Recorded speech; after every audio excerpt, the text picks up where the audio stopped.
Hi everyone, my name is Sean Cecil and today I'm going to teach you how to talk your boss into allowing you to work remote. Okay, so one question that I get from people a lot is, how do I work remote? How do I work from home? How do I have that flexibility? Because I hate going into the office 9 to 5. And the truth is that it's really hard to find jobs where you're working remotely. One of the easier ways to do that is actually to talk your boss at your existing job into allowing you to work remotely.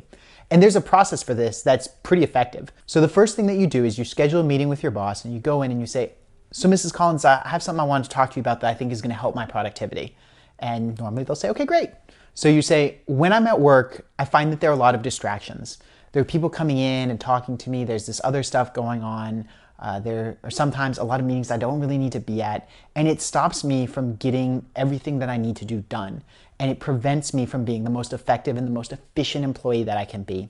So one thing that I wanted to experiment with was to try working from home just one day a week, right? And see if I'm more productive. And I believe that if I can do this, that I will be able to accomplish not just my normal tasks, but also these other tasks.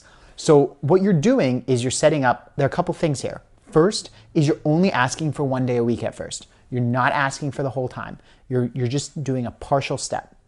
Second is you're committing to deliver more stuff, more work, more productivity to your boss than what you were doing before. And third is you're pitching it as a trial. You're pitching it as, this is just something we're gonna try, right? So you lay that out, you say, I'd love to work from home for one day a week. I think I can get more done. Let's try this out for just 1 week.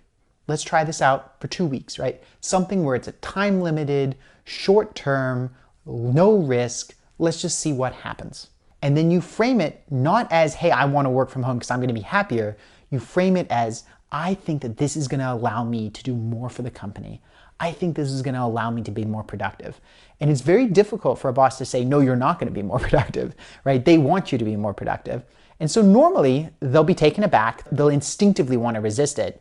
But it just makes so much sense that if you're actually going to deliver more and it's just a short-term thing with no risk, they'll probably say, okay, well, fine, let's give it a shot. So now you have the ability to work from home for one day a week for maybe 1 week or 2 weeks.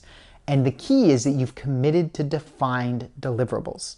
So you go, you take that, and you go home and you work. Now, this has to be authentic. This has to be real. You have to actually be able to be more productive at home. Working remote is not an excuse to slack off.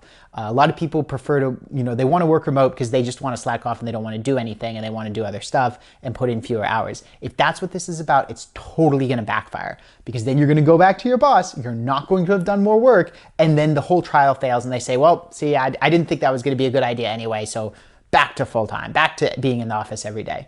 But if you actually deliver on the enhanced expectations that you set, if you actually get more done at a higher quality than what you were delivering previously, then you come in, 2 weeks later at the end of the trial and you say, Mrs. Collins, I want to talk to you. We've been doing this experiment and, working one day from home has allowed me to do more. I've been able to get 50% more reports done. I've been able to do them at a higher quality. I was able to go above and beyond and do this extra thing here. Having myself free of those distractions just one day a week made a huge difference. What do you think of all the work so far? And then, if it's legitimately good, they'll have to say, yeah, it was good, right? You've done a good job. And then piece by piece, bit by bit, foot in the door, you say, fantastic. Well, I was thinking of just extending this experiment a bit. Since it's been working so well, let's try this for another month. So again, you're not committing to do it on a permanent basis. You're just asking them to extend the experiment by just one more month. So you do it for another month and you keep delivering. You got to stay consistent. You can't slack off. And then at the end of the next month, then you can say, hey, Mrs. Collins, it's been working great. I think that maybe we can do this just one day a week. Can we put this on a permanent basis because it's going so well? And if they say no, then you say, okay, well, how about we just try it for 2 more months? And you just keep lengthening the trial period until it becomes the status quo. And then eventually you get a commitment to 1 day a week working remote permanently. And then same process. After a little while, you go in and say, hey, Mrs. Collins, since working 1 day a week remote has been so helpful, maybe I could work 2 days a week. I think that I can get even more done. And this is what I believe that the additional work that I can get done in that extra day. So then you commit to another increase in productivity. You commit to another increase in performance. And you go through the same process. And gradually, You're going to expand the amount of time that you're working from home. You're going to be able to expand the amount of time that you're working remote. And at some point you may face resistance. And that's something that, you have to be aware that there may be a cultural resistance if people are seeing you not being in the office all the time. And if that's the case, you may have a fundamental incompatibility with that company. If it's something where culturally they just don't like you working remote, no matter how productive you are, then that's probably something that you're gonna have to reevaluate whether or not you wanna stay there or not. But if you're in a reasonable situation where people care more about what you deliver and what you do than how many hours you spend there, then you can actually leverage this and keep leveraging it until eventually you're working almost full-time remote. You'll probably have some meetings you got to come in for every now and then, but you'll be able to gain a lot of independence and a lot of flexibility until you hit up against that barrier of, it doesn't matter how much work you do, we want to see you in the office. And that's something where if that happens, you do have to reconsider.